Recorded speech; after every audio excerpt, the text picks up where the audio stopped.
And then these are where the children keep their shoes and their jackets. And, take their work home and everything. That's very, very welcoming. And we got these hand painted by like a artist who he's really good. So this is our 2 to 3 year old room. No, sorry, don't worry. This is Kiwi room, our 2 to 3 year old room. So we try to break everything in the areas of learning. So the reading corner's here. We've got our kitchen here, and this is where they have different food taste in this area. Yeah. So we normally try and use this bit for like the theme of the month, so like Black History Month and stuff like that. So even though the one is just passed, so every kind of like 2 weeks we change it up on the display for the week. Yeah. I really like the farmers market. Yeah, thank you. Yeah. Do you have like a favourite resource in here? That tough question. What's my favourite resource in this room? Oh, that's a good question. I'm always a fan of the books. Yeah. That's my favourite. Storytelling, that is my favourite, I would say. Yeah. Oh, that's a child's favourite too. They love the stories. Yeah. We've got this, so this wall was also hand painted. This is in memory of my mum. Oh, very nice. Well, just to dedicate it to her. And we've got a plaque outside for her as well, but yeah, this is for her.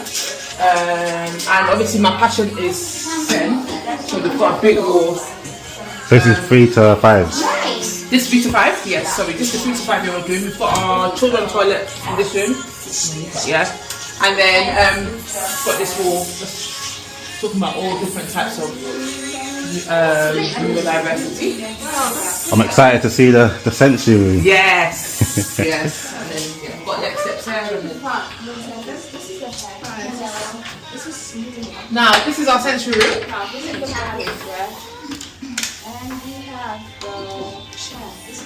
Wow. So we also have like lights, we've got torches as well that blacks out. We've also got like an emotional regulation into here where they can do movement breaks.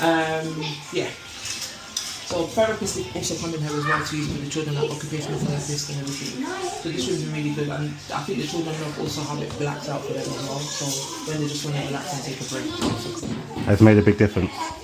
It's made a difference, yes, 100% it's made a difference, yeah. Because we don't have an outdoor space, this really helps. Luckily now, one of the local youth centres has given us a space to use as well outdoors. Yeah. Which is just like a 2-minute walk, which has also helped, but they love this room.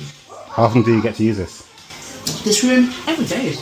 Yeah. As often as possible, yeah, every day.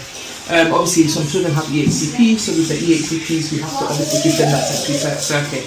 So sometimes it's 10 minutes a day, sometimes it's 5 minutes a day, but they use it as of when they want to. And it's every age group in the setting that uses it as well. So it's just not for the 3 to 5 year old. Yeah. Oh, that's good. Yeah, so this room is our therapy room. What do you use this for? We normally use this for other professionals. We use it to also do one-to-one with children now and next. Yeah. Work on if a child is, needs support with, let's say, turn taking. We normally use this room as well. Yeah, like I said, professionals come in, occupational therapists, speech and language therapists come in as well. So do you think where you've got the separate sensory with the therapy room, that's very important, considering your SEN Nursery, to have those separate spaces? 100%. I think children need to understand there's play-based and there's also like resource-based. So this for them is more, okay, we need to sit down and just, even if it's 2 minutes of learning, they need to learn that, especially to prepare them for school. Yeah. So obviously downstairs the sensory room, there's a lot of movement breaks. They can move around and everything. They can, go in a corner and just relax. Whereas here is more, you're learning a little bit, even if it's just to do a 2-piece puzzle or 4-piece puzzle, color, like just be able to like color coordinate. And also professionals, it's also good. I feel like when other external professionals come in as well, staff benefit, so my staff learn from what they're doing as well. So there's just a quiet moment for them to also take in, and also so we're also able to put into the setting as well for the children. So do the therapists come in for specific children or just in general? They come in for specific children. Yeah. Yes, so for specific children. We've got speech and language that come in for a particular child. We have a SENCO that comes in every Friday. So she works for all the children. And then we have an ABA therapist that comes in for a particular child that's not allowed to go to school. So he is called education other than school. So he comes here as well on particular days. Yeah. And we have an occupational therapist as well that comes for children. So And typically, occupational therapists, they'll to be in the room, or when they have support staff that come in from the council to support, they'll be within the room. So, do they value having a separate space here? Oh, they love it. Yeah, they really love it. Yeah, they do value. They don't mind being in the room with other children, but I just feel like where we've got SEN children, the distraction has to be minimum. So they actually enjoy it, because here what they do is that we've got resources covered in here, and they're able to like set it up. So when the occupational therapist said, they will set up differently to have a speech and language therapist set it up. yeah. So this room is kind of like a blank canvas for them to be able to set it up how they want. No, So really good. all of them doing, like, OT brings out the trampoline, she sets it up, she puts like sensory tactile materials down, whereas the sort of speech and language therapist doesn't put out as much resources. She's more now and next and stuff. Yeah, so yeah, it'll all be different things. No, I'm really impressed with what you've done. And very well thought through. Yeah, it will be different things, so yeah. But this is the room we're going to do the interview. No worries. So it's 0 to 2-year-old. Yeah. Really small, intimate room. So we normally have just the minimum ratio for this room. Is that 3 children? We don't have 3 children. Yeah. Sometimes we go a bit above, but obviously, if that's the case, then we add another member of staff. Yeah. But yeah, this is our 0 to 2-year-old room. We normally get children from like 9 months to a year, anyways. I think now that the 30-hour has come, Yeah. we normally have that. But yeah. I feel like a very calm space. Yes. So this is the room. We've tried to make sure that it meets every area. They love the sensory tent. This is my favourite bit of the room, actually. Yeah. But yeah. Is that your favourite resource overall? Favourite resource, yeah, because you can style it up. When it's Christmas, we put little tinsels on it, and it's, yeah, I just love it. Yeah. Yeah, I love it. But, this room was a big problem for Ofsted. So when they came in December, they had said no previously because I'd had a shower here. Yeah. And then there was no doors.